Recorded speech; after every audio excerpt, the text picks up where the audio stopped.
We're here at beautiful Ironwood, Michigan, and the Upper Peninsula, just about as far to the west in the UP as you can go. What a beautiful day we have, and we are right here amongst the Stormy Kromer hat.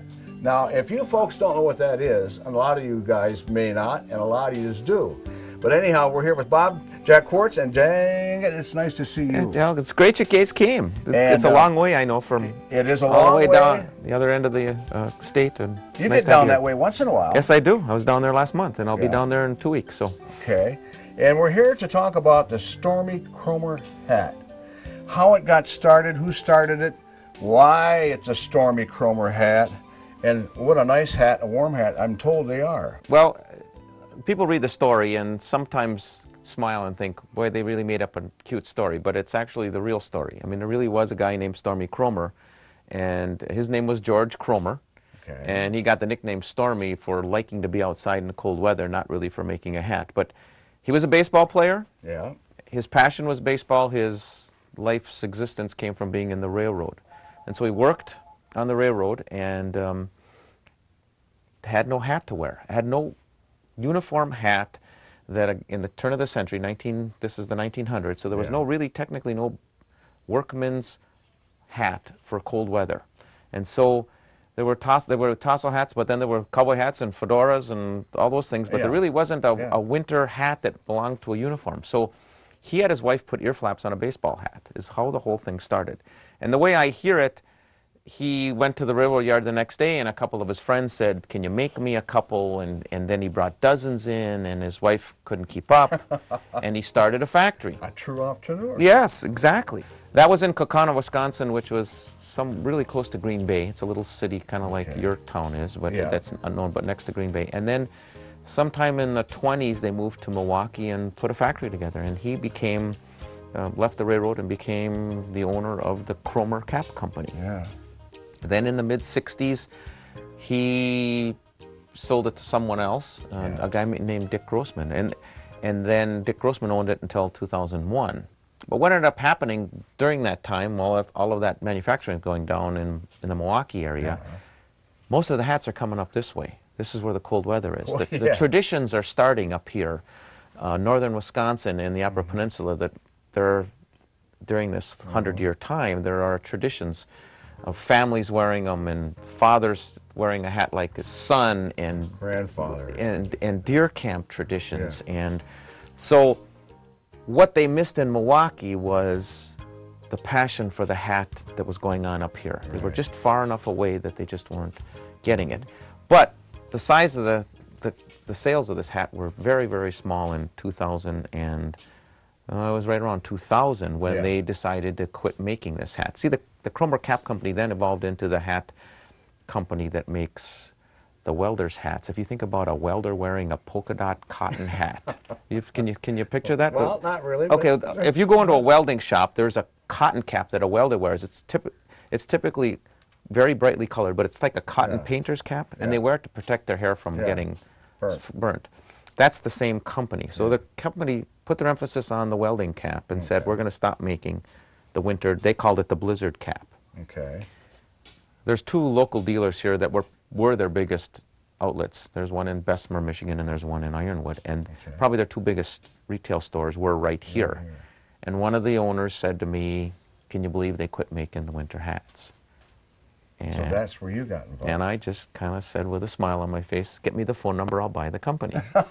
And so that's what I did. Yeah. And really leveraged the families and the traditions and the stories. Well, that's great. So it's so nice to see and to hear stories of this nature, because so much of it is lost today. And what you folks are doing here is really preserving a lot of rich history besides making a wonderful product. And so we've just expanded on families loving the Stormy Kromer tradition. We've got 90 miles south of here in Tomahawk, Wisconsin, there is a Kromer hunting camp.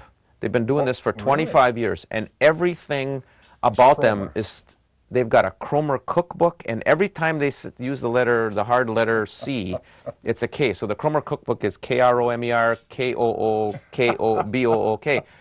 And they've got sidewalks with Kromer pictures in it, and they've got a whole cookbook, and if you're a rookie at the hunting camp, you wear a red Kromer, And if you've been there for a while, you wear a black one. I mean, these traditions are, these people are deep. We got a photo last year of a baby and a father in a hospital room. Oh, and the baby's wearing a hat, the father's wearing a hat, and the email says, meet 10-minute-old Charlie, a 5th-generation Cromer wearer in our family. Starting them in right. Yeah, and so 5 generations, so this was so important to get a hat on their 10-minute-old son, and it's the 5th generation now. So they got 5 generations of people wearing Cromer caps. So we leverage that.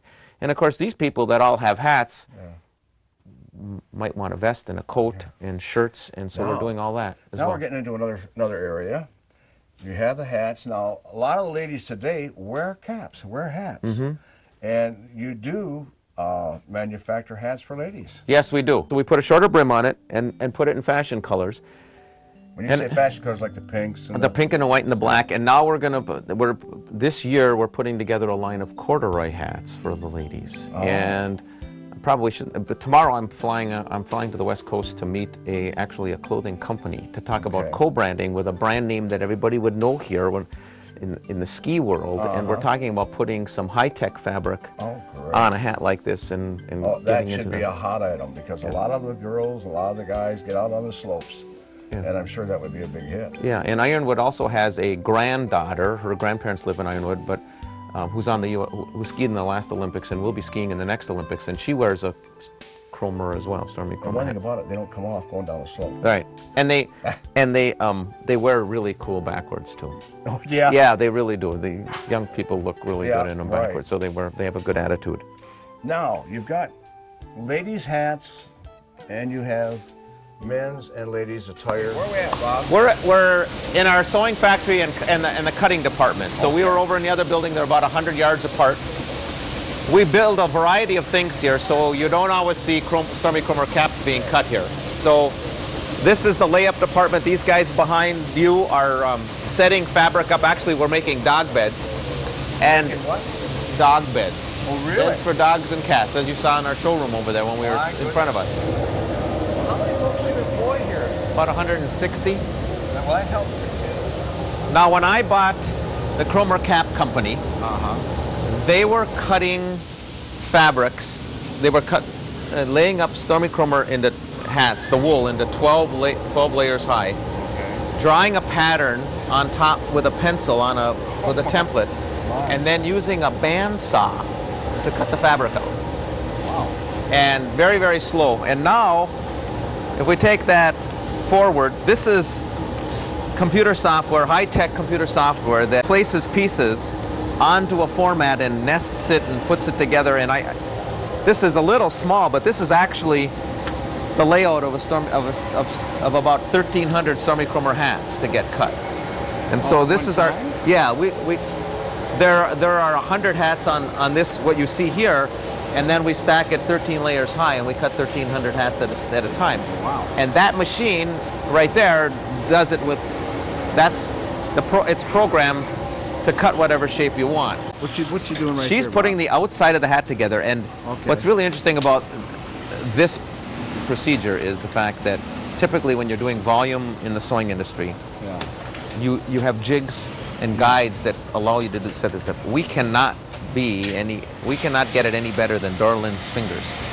She's doing this all freehand, which is just an amazing thing. We have all the procedures here, and here's a hat we didn't talk about.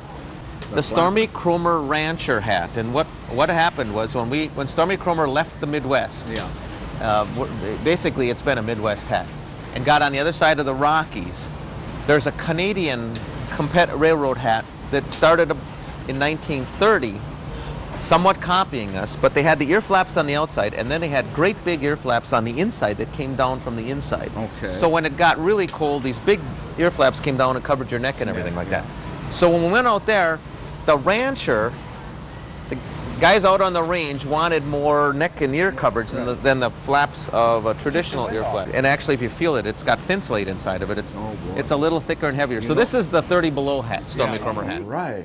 So Del, here we are in Lindsay's office. This is a marketing department. This is the marketing department. Okay. Lindsay's our marketing guru. Nice to meet you. Hi, Lindsay. Nice to meet you. Our product's very seasonal, obviously. It's very fall and winter oriented. So We obviously look at that seasonality. That helps us understand the timing in terms of when we need to have catalogs out, new products out, advertising, things like that. So basically we put together a plan that involves catalogs, getting catalogs and information out to consumers, website work, some advertising, some public relations and event type work, and basically just trying to time that all and get in front of our customers at the right time when they're thinking about buying outdoor stuff. It certainly keeps me busy, and it's fun, and it's kind of something new every day, so we have a good time. You want your tradition to carry on, so I assume that, Carrie, that is what you're going to do? Yes, that is the plan. When I was young, I always hung around the old shop, watching Dad work and wanting to someday do what he did, and been here almost 10 years 10 now, years full time, since I started in high school. And the plan is, you know, kind of go up the ranks and take over and try to do as good a job as he's done. That must make you feel proud. Oh, of course it does. It's just absolutely wonderful, and Carrie's a delight to work with, and we have lots of fun working together with her and all the other people that have families here as well. Bob, and it certainly has been a pleasure to come here to Stormy Kromer Hat Company right in beautiful Ironwood, Michigan. The sun is shining. It's been a beautiful day. Yeah. And folks, you can see I have traded in my Michigan Magazine cap for a Stormy Kromer. And it is nice. It fits well. It don't come off my head, and I love it.